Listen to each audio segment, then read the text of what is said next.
I had a really interesting conversation with my sister yesterday, and because she knows me so well, she was able to help me get this sort of broader view of what's going on in my life and in my studio practice. And she's an artist too, and she described it.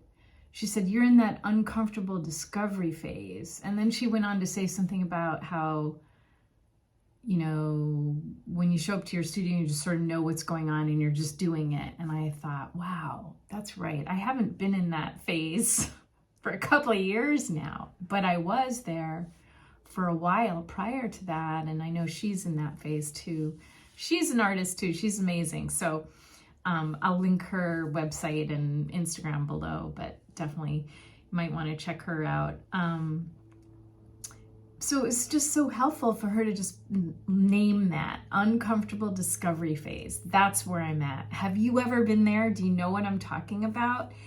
And to me, uncomfortable isn't necessarily a bad word. It's not a comfortable place to be, but I feel like it's sort of like people, who say do through hikes or go on other types of adventure. Like, did you just come to be comfortable, or did you come to discover? And I think even though it's not comfortable, there are incredible rewards to seeking and discovering. There is, a sense of elation, a sense of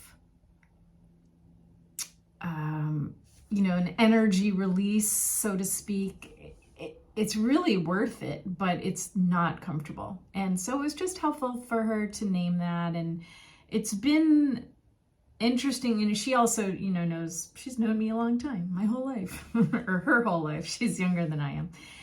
And just from her perspective, I'm very stable. I've been in the same relationship since 1987. I've lived in the same house for 30 years. I've just had a lot of stability in my life. And the last year, 2022, was just so much. I'm not going to go into details, but just like personal challenges, upheavals, just a lot for us, and a lot of stressors. And so it's just, life happens. You go through phases, someone close to you dies, you lose a job, you move cities or houses, or, we've all been through these transitions. And I feel like it's all interrelated, what's going on in my studio. I don't know how it's interrelated because I'm in the middle of it, but just big shifts are happening, and I don't know where they're going to lead me, but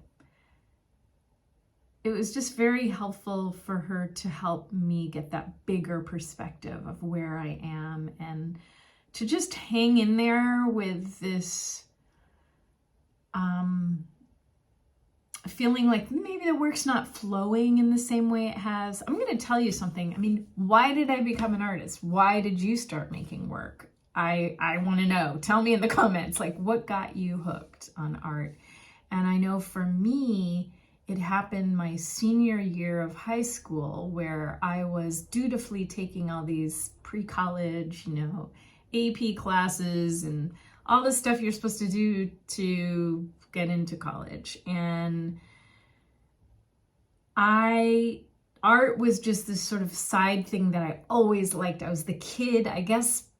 I forgot about this until I met someone, when I was like, I got together with someone in my early 20s. Maybe I was 21, a friend who'd known me since elementary school. And I left San Diego, so I never saw those people again. So anyway, I connected with someone through the music scene, and I'm like, oh my God, you're the same guy who was in my 6th grade class. So we hung out one afternoon, and he was like, yeah, you were the class artist. I was like, what? Like, I had never thought of myself that way. It was just something that I did. I always liked making art. And I had never considered myself like the class artist, or that people would have identified me as such. You know, when I think about it, yeah, I was the kid who could like draw figures. So when we had to do the little mural, when we studied California missions, I did the little guy. Yeah, I did the drawing of the guy. I don't know. Drew the people or panning for gold, whatever. Anyway, that's not important. What I'm trying to get to, you guys, is that I didn't really focus on art a lot. It was just something that was there for me, you know, just like, I don't know, just the things that you sort of take for granted, like eating lunch or whatever. And so finally in high school, after being such a, you know, good student, getting good grades, I told my parents, I don't want to take chemistry my senior year. I want to take painting. I want to take art. And so I took this art class. And it wasn't necessarily a painting class, but as soon as we started painting, wow, something in me just blew open. And I was in that class for 50 minutes, and I was so engaged in what I was doing and in such a flow state, and just so absorbed and so happy with what was coming out. And it was like, if you watch, I made this video a long time ago of some of my high school art. But it was almost like, I did notice, you know, looking around the room, like it was easy for me. I sort of knew how to mix color, like somehow I knew how to, I don't know, it was easier for me than I think a lot of people in the class. Not that that even matters. It's more the internal, psychological, psychic state that I got hooked on, like that feeling of creating. And, you know, you can get that in a lot of different ways, but for me, it came from painting. And I just fell in love with painting. And I made a vow to myself. Again, I didn't know what I was going to do with my life.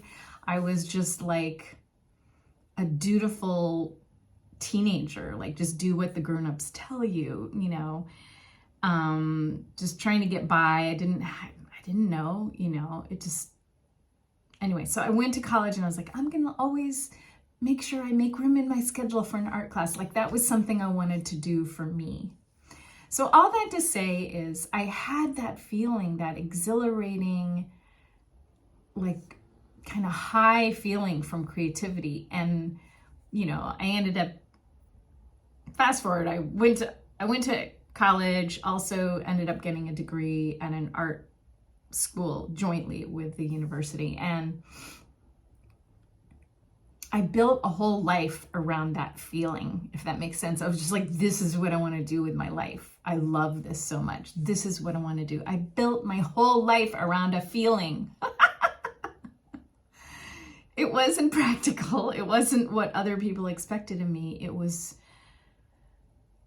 some people call that a calling, and that fits, that languaging fits for me. It's a calling for me to make art, and it doesn't matter what's happening in the external world, whether my art is recognized, whether it's selling, whether it's exhibiting. It's, at this point in my life, an unchangeable thing. That's what has to happen. That's what I do.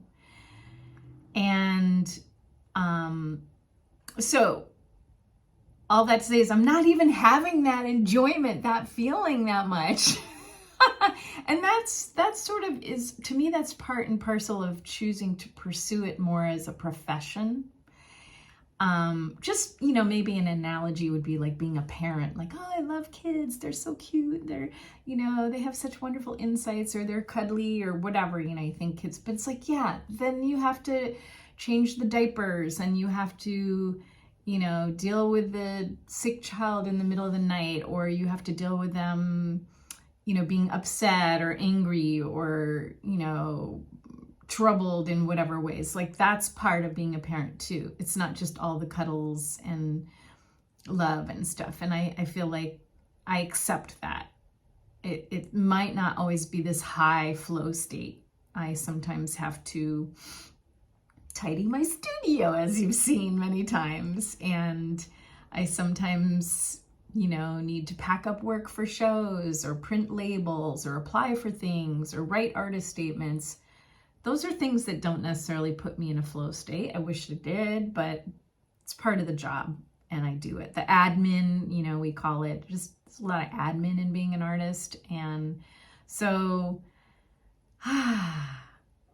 I'm saying this for myself and for you, that it might not always be that honeymoon period. And that's a great analogy to like a relationship. You know, you meet someone and you're like, oh my God, I just want to spend all my time with this person. They're so fascinating. They're so cool. They're so interesting. I love them. I admire them. I want to know more about them. And then, you know, they don't pick up their socks off the bathroom floor, and you just, you know, or whatever it is, you know, they put the toilet paper on the toilet roll the wrong way. I was just listening to Michelle Obama's book, and she talks about things in, you know, relationship, those kind of little minor things that can kind of throw off the honeymoon period. Same too with art. Anyway, this has gotten to be a very long conversation, but I think it's really important, and I want to hear your voice. I want to hear what you think. Did this information help you? Did it give you some insights? Do you want to share your own wisdom? Do you have questions? Let's get the conversation going. Love you guys. Did you know this was a whole series, by the way? I've got a whole series going. Subscribe if you want to hear about the next one. You can click on the playlist if you want to watch prior episodes. And I have another series that I did that's why I'm redoing this, because a few years back I did a whole series called Unfolding of a Painting Series, following me through the ups and downs of creating a body of work. So I love to talk about creative process. If you're interested, or if you have friends who are interested, or you think could benefit from joining this conversation, learning more about it, please send them this video. Definitely like it if you liked it. That, you know, that tells YouTube something. So it means a lot to me too. Thank you.